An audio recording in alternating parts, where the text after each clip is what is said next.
মহাভারতে ভগবান শ্রীকৃষ্ণ কথা আমরা অল্প বিস্তর সবাই জানি এবং পড়েছি।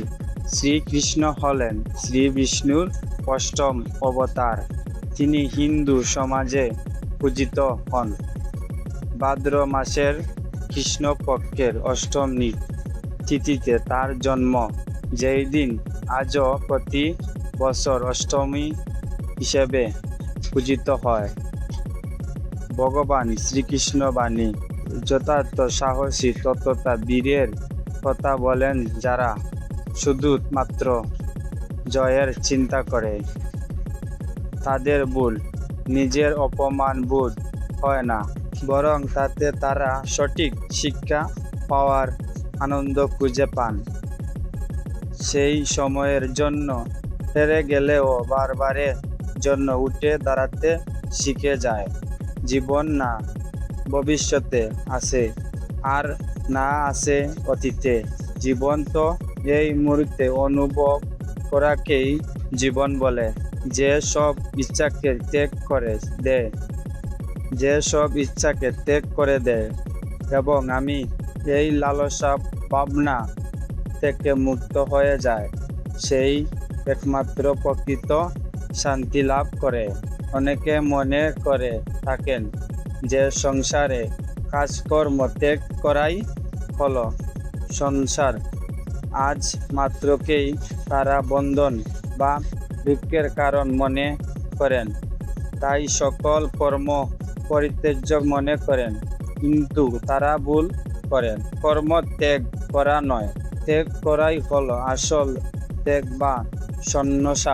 নরকের তিনটি দরজা হয় কামনা, ক্রোধ এবং লোভ।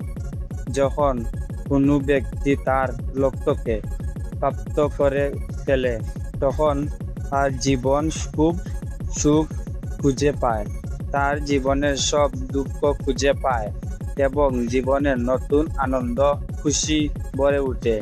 যার কাছে সুখ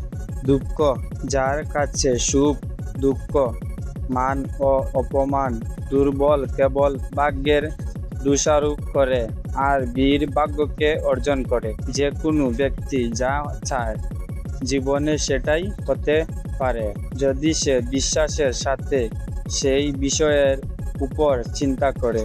কর্ম করে যাও, কিন্তু ফলের চিন্তা করো না। অহংকার ভাব মানুষের মধ্যে ভিন্নতা সৃষ্টি করে।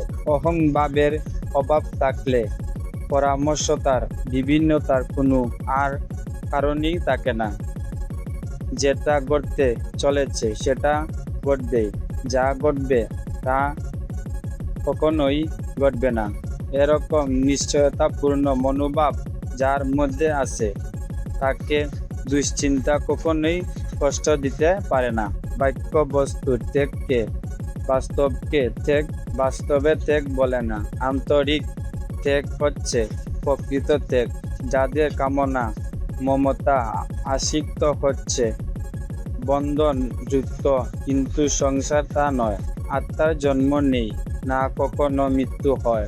শরীর নষ্ট হয়ে গেলে ও আত্মা নষ্ট হয় না। খালি হাত এসো না, খালি হাত চলে যাবে। যা কিছু আজ তোমার, সেটা অন্যদিন কারো ছিল, পরশু সেটা আরো কারো হয়ে যাবে। তুমি যে জিনিস নিজের বলে প্রশ্ন, সেটাই তোমার দুঃখের কারণ। যখন সত্যের সাথে অসত্য লড়াই হয়, তখন সত্য একা দাঁড়ায়। অসত্য বাহিনী হয় বিশাল, কারণ তার পিছনে মূর্ত স্বার্থপর ও বিশ্বাসঘাতকতার থাকে।